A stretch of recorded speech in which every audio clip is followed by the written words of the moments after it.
नमस्कार दोस्तों, फिर से आपका स्वागत है हमारे यूट्यूब चैनल श्री सक्सेस मंत्रा पर। हम लोग एसएससी जीडी के प्रीवियस ईयर क्वेश्चन जो 2024-25 या करंट के आए हुए जितने क्वेश्चंस हैं उस पर डिस्कस करते हैं। इस उम्मीद करते हैं कि हर एग्जाम में 4 या 5 क्वेश्चन इससे रिपीट किए जाते हैं। आइए देखते हैं कौन कौन से प्रश्न हैं आज। क्वेश्चन 221 कहता है, भारतीय संविधान का कौन सा अनुच्छेद राज्य को महिलाओं और बच्चों के लिए विशेष प्रावधान बनाने का अधिकार देता है। ऑप्शन ए कहता है अनुच्छेद 15 का 3, बी कहता है अनुच्छेद 21 का 5, सी अनुच्छेद 21, डी अनुच्छेद 14। सही आंसर होगा ऑप्शन नंबर ए अनुच्छेद 15 का 3। देखेंगे कि आर्टिकल 14 कहता है कि भारत के संविधान के अनुसार जाति, धर्म, लिंग, समुदाय में भेदभाव नहीं की जा सकती, लेकिन आर्टिकल 15 3 राज्यों को स्पेशल प्रोविजन के लिए अलग से विशेष अधिकार देता है। बोलता है कि आप जाति, धर्म, लिंग, समुदाय में भेदभाव कर सकते हैं, खासकर महिलाओं और बच्चों के वेलफेयर के लिए कानून बना सकते हैं। तो सही आंसर होगा आर्टिकल 15 का 3। यहीं पे देखिएगा आर्टिकल 21 क्या कहता है। आर्टिकल 21 कहता है प्राण और दैहिक स्वतंत्रता, प्राण और दैहिक स्वतंत्रता यानी जीवित रहने का अधिकार, दैहिक स्वतंत्रता। ऑप्शन नंबर 14 बोलता है समानता का अधिकार, समानता का अधिकार यानी कि जाति, धर्म, लिंग, समुदाय में भेदभाव नहीं कर सकते हैं। इसी के जस्ट अपोजिट आर्टिकल ए 15(3) में अधिकार मिला हुआ है। चलिए नेक्स्ट क्वेश्चन देखिए, निम्नलिखित में से किस नक्षत्र को शिकारी भी कहा जाता है।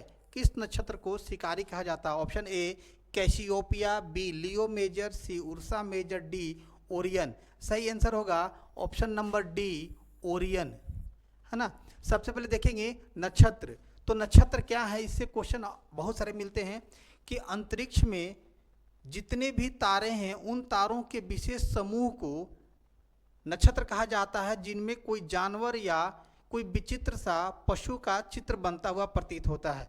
जैसे उर्सा मेजर हो गया, उर्सा माइनर हो गया, या लघु सप्तऋषि, दीर्घ सप्तऋषि तारामंडल हो गया। तो इस तरह का नक्षत्र, तो नक्षत्र से क्वेश्चन आएगा नक्षत्र कितने हैं, तो बोल सकते हैं हम लोग 27 नक्षत्र हैं। ठीक है, यहाँ पर ओरियन को बोला गया है शिकारी। तो इस ओरियन को अगर ध्यान से देखा जाए तो ऐसा लगता है कि एक व्यक्ति धनुष लेकर खड़ा है शिकार करने के लिए, इसलिए इसे शिकारी भी कहा जाता है। नेक्स्ट क्वेश्चन देखें, ऋग्वेद में गंगा नदी का उल्लेख कितनी बार हुआ है। ऑप्शन है ए 4, बी 3, सी 2, ऑप्शन डी 1। सही आंसर होगा ऑप्शन नंबर डी 1। तो याद रखना है कि ऋग्वेद में गंगा का सिर्फ एक बार उल्लेख हुआ है। अगर क्वेश्चन यही दे दे कि यमुना का कितना उल्लेख हुआ है, तो बोलते हैं ये यमुना का 3 बार उल्लेख मिलता है। ठीक है, गंगा का 1 बार मिलता है। ठीक है, और इसके अलावा और क्वेश्चन दे दे कि सबसे ज़्यादा बार किस नदी का नाम हुआ है, तो बोलेंगे हम लोग सिंधु नदी। सिंधु नदी का सर्वाधिक बार यूज हुआ है। ठीक है, एक बार ऐसा सरस्वती नदी अगर बोला जाए, सरस्वती नदी, तो ये सबसे पवित्र नदी कहा जाता है। चलिए नेक्स्ट क्वेश्चन देखें, भारतीय जनगणना कब प्रारंभ हुई। Option A 1947, B 1951, D C 1901, D 1872। सही आंसर होगा ऑप्शन नंबर डी 1872। देखेंगे भारत में लॉर्ड मेयो के काल में, ये हमारे गवर्नर या वायसराय कह सकते हैं, लॉर्ड मेयो के काल में 1872 में पहली बार आंशिक रूप से या अपूर्ण रूप से जनगणना का काम आरंभ होता है।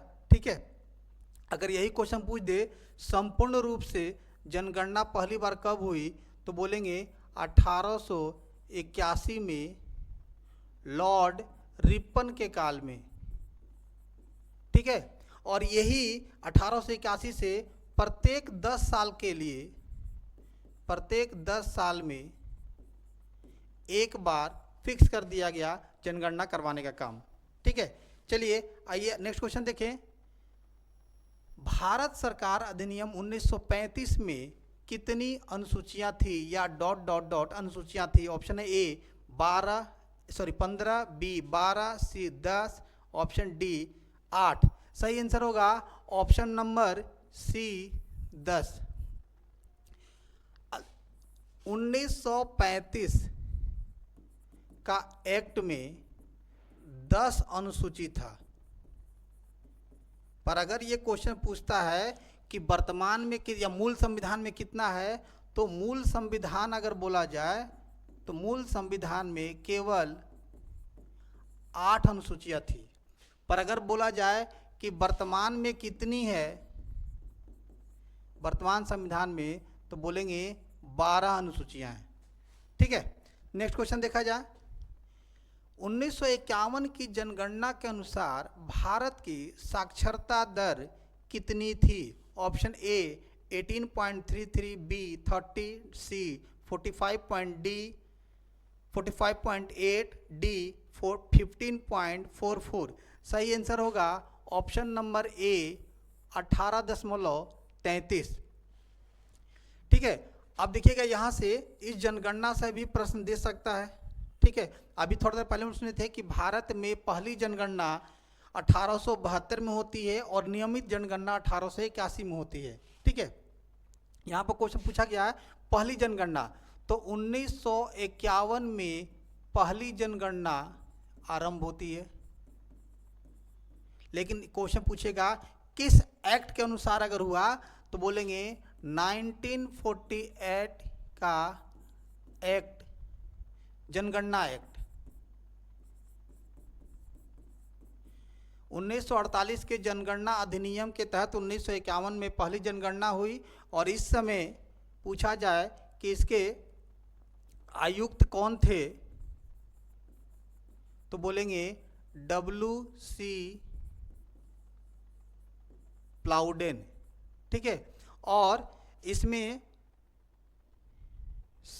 साक्षरता दर कितनी थी? 18.33। नेक्स्ट क्वेश्चन देखें।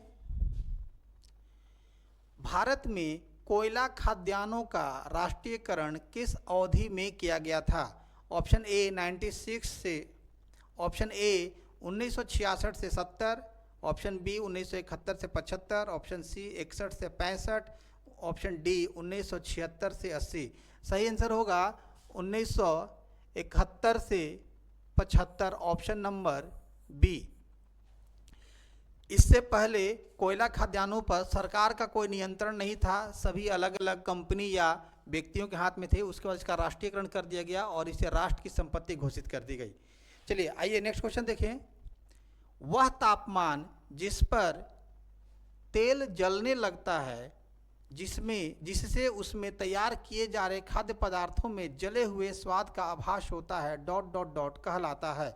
ऑप्शन ए क्रांतिक तापमान यानी क्रिटिकल टेम्परेचर, बी धूमांक यानी स्मोक पॉइंट, सी क्वथनांक यानी बॉइलिंग पॉइंट, डी प्रज्वलन तापमान यानी कि इग्निशन टेम्परेचर। सही आंसर होगा ऑप्शन नंबर बी धूमांक स्मोक या धूमांक बिंदु।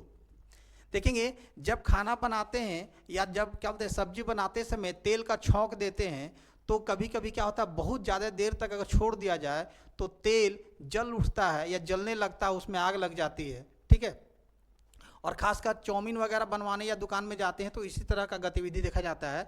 तो जिस पॉइंट पर, जिस बिंदु पर तेल जल करके लौ या फ्लेम में कन्वर्ट हो जाता है उसे बोलते हैं हम लोग स्मोक पॉइंट, और यह खाने के लिए सबसे खतरनाक अवस्था है। ठीक है, क्यों ऐसा होता है? क्योंकि देखेंगे कि जो फैट होता है ना, वो टूटने लगता है, सारा फैट्स टूट करके और क्या बनाएगा? एक्रोलीन बनाता है, एक्रोलीन बनाता है और जो कैंसर का कारक बनता है। अगर आप इस तरह बहुत ज़्यादा धूमांक पॉइंट पर जला हुआ खाना खाते हैं तो आपको कैंसर हो सकता है। चलिए नेक्स्ट क्वेश्चन देखिए। कमरे के ताप और दाब पर कणों की गतिज ऊर्जा डॉट डॉट डॉट के मामले में न्यूनतम होती है? ऑप्शन ए लोहा, बी मीथेन, सी केरोसिन, डी जल। सही आंसर होगा ऑप्शन नंबर ए लोहा, क्योंकि लोहा ठोस होता है और उनके बीच में पार्टिकल्स में काफ़ी कम जगह होता है, ठीक है, तो इनमें गतिज ऊर्जा सबसे न्यूनतम मानी जाती है। चलिए नेक्स्ट क्वेश्चन देखें, राज्यपाल को पद का शपथ, नेक्स्ट क्वेश्चन देखिए, राज्यपाल को पद का शपथ कौन दिलाता है? ऑप्शन ए मुख्यमंत्री, बी राष्ट्रपति, सी प्रधानमंत्री, डी उच्च न्यायालय के मुख्य न्यायाधीश। सही आंसर होगा ऑप्शन नंबर डी उच्च न्यायालय के मुख्य न्यायाधीश, ठीक है। इस सेक्शन से बहुत सारे प्रश्न आते हैं, तो राज्यपाल से एक प्रश्न और दे सकता है, ठीक है, कि राज्यपाल को नियुक्त कौन करता है? तो राज्यपाल की नियुक्ति में राष्ट्रपति होते हैं, और अगर पूछा जाए कि इनको शपथ कौन दिलाता है, तो शपथ दिलाएंगे हाई कोर्ट के मुख्य न्यायाधीश। और अगर यही क्वेश्चन पूछा किस आर्टिकल के तहत, तो 159 आर्टिकल के तहत ये होता है। चलिए नेक्स्ट क्वेश्चन देखें, मानव शरीर में दांतों के एनामोल का निर्माण करने वाली पदार्थ का रासायनिक नाम क्या है? ऑप्शन ए हाइड्रोक्लोरिक अम्ल, B calcium hydroxyapatite, C sodium, D calcium, ठीक है। तो यहाँ पर सही आंसर होगा option number B calcium hydroxyapatite, ठीक है। यहाँ पर 2-3 क्वेश्चन देता है, दांतों का एनामोल, तो पहले एनामोल जान लीजिए।